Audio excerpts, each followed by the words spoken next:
अगर माँ ऐसी हो तो बेटियों का तलाक कभी नहीं होगा। दरवाजे पर डोरबेल बजी।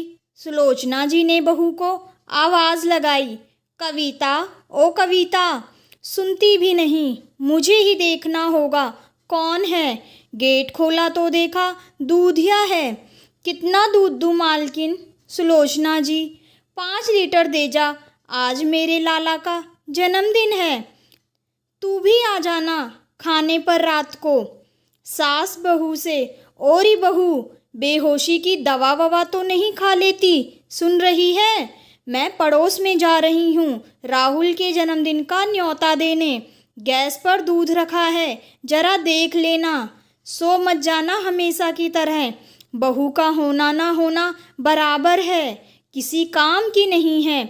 सास बड़बड़ाती हुई पड़ोस के घर चली गई। कविता कमरे से उठकर आई। देखा कि बड़े से भगोने में धीमी आंच पर दूध रखा है। कुछ देर तो तेज आंच करके इंतजार करती रही कि दूध जल्दी उबल जाए, मगर दूध ज़्यादा होने के कारण समय तो लगता ही। तब कविता ने सोचा, मैं थोड़ी सी तेज आंच करके मैं कमरे में लेट जाती हूँ, थोड़ी देर बाद आकर देख लूँगी। लेकिन कविता की आंख लग गई, वो गहरी नींद में सो गई। सास बहू से, ओरी बहू। 2-3 घंटे बाद सुलोचना जी घर पर आई और किचन का नज़ारा देखा तो गुस्से से लाल पीली हो गई और मोटी आंखों में क्रोध की ज्वाला लिए तेज आवाज़ में कविता को आवाज़ लगाई, कहाँ मर गई तू? जिंदा भी है कि नहीं? सत्यानाश कर दिया। मेरी मत मारी गई थी जो छोटा सा काम देकर गई थी। तब आंखों को मलते हुए कविता सास की आवाज़ सुनते ही दौड़ते हुए किचन की तरफ भागी। वहाँ देखा तो आधा से ज़्यादा दूध तो जल गया और बाकी किचन से गिरता हुआ बरामदे तक बह निकला।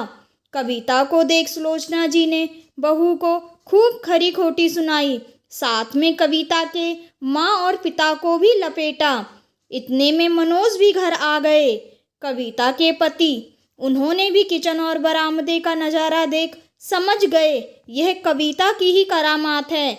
वो सास बहू के बीच में कुछ ना बोलते हुए सीधा अपने कमरे में चला गया।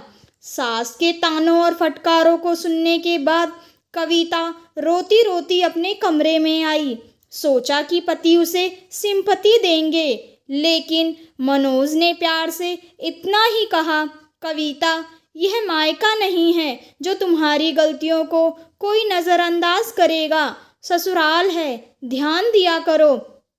इतना सुनते ही कविता ने मनोज को तुरंत जवाब दिया, अब आप भी मुझे ही सुनाना, आपकी ही कसर रह गई है तो पूरी कर लो। बोलते हुए और फ़ोन उठाया, लगा दिया कॉल अपने मायके मम्मी के पास। फ़ोन की एक ही रिंग गई। मम्मी तुरंत फ़ोन उठा ली और बोली, हाँ बेटी कैसी हो? कविता ने ना माँ का हाल चाल लिया और ना दिया, बस फूट फूट के रोने लगी। कविता की माँ, बेटी क्या बात है, क्यों रो रही है? मेरा दिल बैठा जा रहा है। क्या बात है? रोती ही जाएगी या बताएगी भी? तब रोते रोते कविता ने मम्मी को सारी बात बताई और बोला, मम्मी मुझे यहाँ नहीं रहना, मुझे तलाक चाहिए। सास हमेशा मेरे मायके को लेकर ताने मारती है, छोटी छोटी गलती पर मुझे सुनाने लगती हैं। आपको और पापा को बुरा भला बोलती हैं। मम्मी पापा को बोलो मुझे लेने आए, मैं अब यहाँ नहीं रहूँगी। मैं मनोज को तलाक देना चाहती हूँ, वो मेरा भी पक्ष नहीं लेते। सारी बातें कविता ने अपनी माँ को यह सोच के बताई कि वो तो अब अपनी बेटी को यहाँ से ले ही जाएंगे, कि उनकी बेटी कितनी दुखी है ससुराल में। तब जो कविता की मम्मी का जवाब था, उसे सुनकर कविता के पति मनोज और कमरे के बाहर सुन रही सास की पूरी तरह होश उड़े हुए थे, क्योंकि कविता की मम्मी तेज आवाज़ में बोला, चुप, बिल्कुल एक शब्द और नहीं सुनूंगी तेरा। एक तो गलती करती है और माफ़ी मांगने के बजाय उस बात को मायके तक पहुंचा रही है। 5 लीटर दूध की कीमत पता है तुझे? और दूसरी बात, दूध फैलना कितना बड़ा अपशगुन होता है। क्यों सो गई? थोड़ी देर खड़े होकर दूध अगर उबाल देती तो क्या दोबारा सोने को नहीं मिलता? खबरदार, जो किसी को तुमने जवाब दिया तो जाओ अभी सास से माफ़ी मांगो और बोलो आगे से यह गलती नहीं होगी। कविता की मम्मी की बातें सुन दामाद और सास को झटका सा लगा, क्योंकि कविता बड़ी नाजों से पली बड़ी थी। एक गिलास तक इधर से उधर नहीं रखती थी। यह बात तो कविता की मम्मी भी अच्छे से जानती थी। तब भी कविता की मम्मी ने दिल पर पत्थर रखकर कि बेटी का घर बसा रहे, कविता के पक्ष में नहीं बोली। यह देख कविता की मम्मी की इज्जत और मान दोनों ही माँ बेटे की नज़रों में बढ़ गया। और अब कविता की सास का भी रवैया नर्म हो गया और पति तो कविता पर जान छिड़कता ही था। शाम हुई, कविता ने मम्मी की आई कॉल नहीं उठाई। गुस्से में यह देख सुलोचना जी बोली, समधन जी अब आप फ़ोन मत करो, मेरी बेटी आपसे नाराज़ है। यह सुन कविता की मम्मी को राहत भरी सांस आई कि बेटी ठीक है, सुरक्षित है। तब सास के इशारा करने पर कविता ने मम्मी से कहा, आपसे अच्छी तो मेरी सास है, आप तो मनाती नहीं गुस्सा करके। और मम्मी जी तो तुरंत आ गई मुझे मनाने के लिए।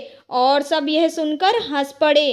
अगर आप मेरे चैनल पर नए आए हैं तो मेरे वीडियो को लाइक, सब्सक्राइब और शेयर करना ना भूलें।